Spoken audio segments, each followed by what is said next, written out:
د ذلت نه وساتي. هارون الرشید طالبانو یو ورځ مدینې منورې ته راغی.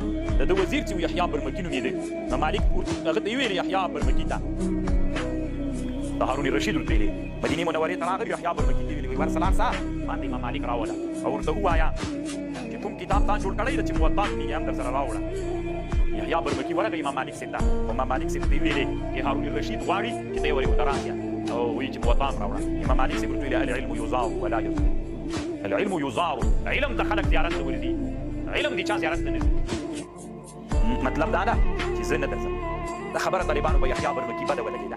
هارون الرشید ته بېرته ورغی او ورته ویلې چې امام مالک صاحب وایي چې علم چا ته نه ورځي، علم ته به خلک ورځي. هارون الرشید چې دا خبره واورېده امام مالک په زوره راوغوښته. حاصل دې ویلي چې ورشه په زور یې راوله. امام مالک صاحب ورته راغی. امام مالک صاحب طالبانو ورته وویل ای هارون الرشیده اول هغه کس داسې چې زیاده علم یعنې اولینی کس د تاریخ هغه کې داسې ونه لیکل چې ګوره چې زیاده علم کړي. زه خو دې راوستم یا به مې مړ کوي یا به مې وهي، خو په تاریخ کې به دې نوم داسې ولیکل شي چې زیاده علم یې کړی.